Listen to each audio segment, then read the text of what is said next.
How did you get so involved in various MUN conferences? How could you achieve all of your achievements? How could you compete on a global level? Did you do IB or Cambridge A levels? Those are the questions that are asked to me very, very frequently. And it's funny that many people actually think that I went to international schools all my 17 years of living.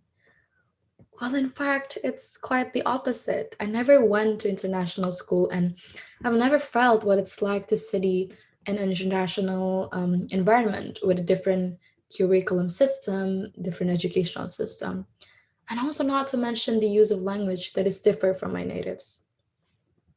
And today, I'm going to be talking a lot about self limitation. How can we live beyond our limits? And what's more important is how can we actually eliminate those self doubts in your head?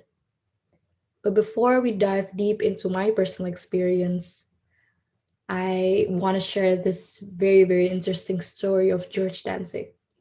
He was a graduate student at the University of California, Berkeley. So one early morning in 1939, he was running late for class. And when he arrived at his class, he saw two statistics problems written on the board. He thought it was part of his homework. He was panicked. He then immediately wrote them and worked on them over the weekend and handed in his answers. And 6 weeks later, his professor excitedly informed him that those two problems were the two most difficult, famous, unsolved statistics questions, and he had just solved them. And you may have heard the story before, because this is, of course, obviously very famous. And you may think that it's not real or it's just an urban legend, something like that. But the story actually happened, and it happened to George Dantzig. And to him, the problems weren't some huge, impossible math problems. He didn't frame the difficulty through limitations, but through possibilities. He never saw them as intimidating statistics problems, but as questions with answers he could solve. So he solved them at the end. Now I'm going to take you back to 3 years ago, where I started my journey with an organization that I've been advocating in the field of education. So I was just a mediocre public high school student. I, of course, I studied just like the rest of other students. I hung out with friends. I did other fun things. But this story began because of my interest in the world of international affairs. And it began with my participation in a Model United Nations conference back in 2018. When I was 2 or 3 years ago, I was a junior in high school. That competition, that event, sparked my curiosity and eventually led me to participate in more MUN conferences in the future. So then I flew to Kuala Lumpur, Malaysia for my second MUN conference. And it was an international scale conference. And what's more interesting is when I came back from Kuala Lumpur, I received tons and tons of questions from my friends, or maybe from you guys. And they asked me things like, oh, what is MUN? We've never heard of it before. Or how did you join that competition? So then I did a comparison between international school students and public school students, and I found out that international school students, they got supported, they got facilitated by their schools to compete on a global level. They were provided with trainings, and they even have their own MUN clubs or WSC clubs, the debate international debate competition in their schools. And because they got support and they got facilitated, it is very common and likely for them to compete in prestigious universities such as Harvard, Yale, and many more. And it's quite the contrary with public school students. And the fact that competing on an international level wasn't something common in my school, or at least in my circle. These questions made me think, why are not Many public school students compete for international, compete on a global level, or study abroad, for example. Why don't they make the most of the existing global opportunities, just like other students in international schools? I did a little research by asking my friends, and most of them answered it's due to language barriers, access to information not being facilitated by schools, or even not being supported by their parents. And after I heard all these answers, I wondered that actually all this fixed mindset can be solved if they actually want to. And as we may know, nowadays it's relatively easy to learn new languages, especially English, because of the globalized world we're living in today. Moreover, we can also utilize the use of internet to access educational content, informative content. Or for example, we can use application that can help us to learn new languages, like Duolingo. And also Instagram, Twitter, and YouTube are also becoming more and more popular and accessible for us to get exposed to the global world. It then raises the questions, then why young Indonesians, particularly public school students, are still hesitant to step out of their comfort zone and take advantage of global opportunities?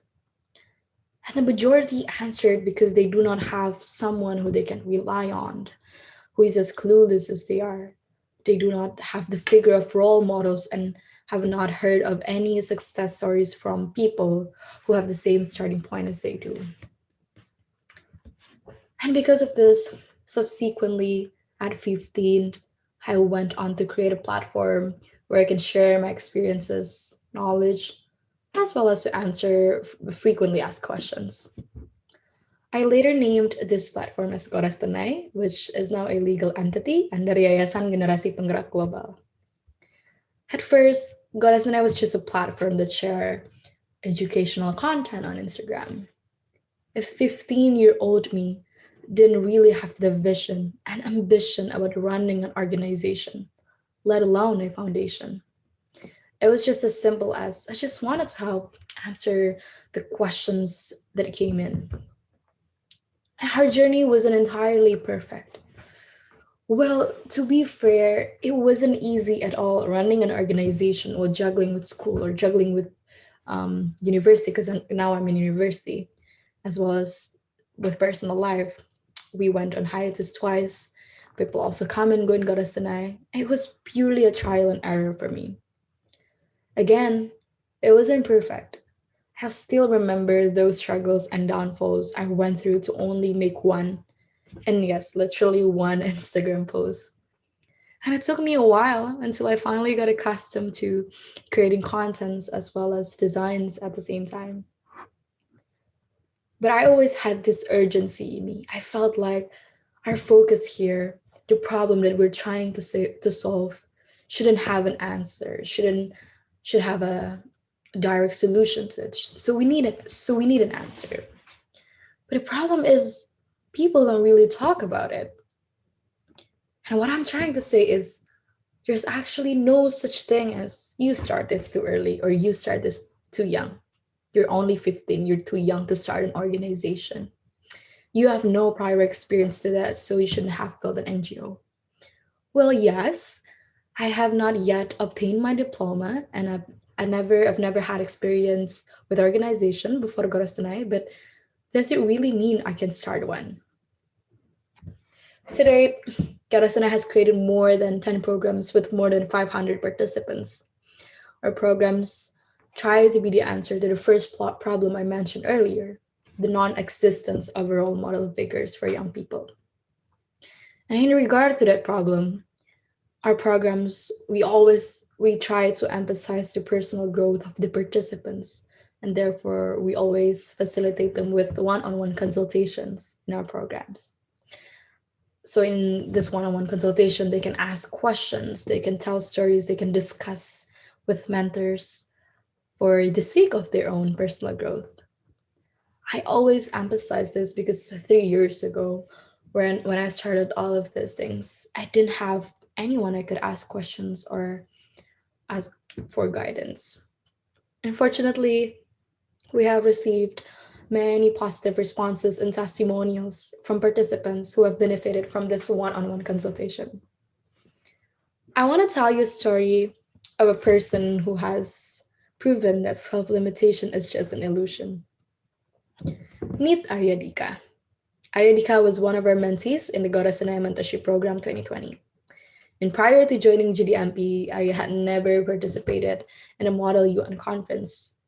And Arya, for the first time in his life, learned about MUN through our program. He was obviously as clueless and just as afraid as other delegates when having their first MUN.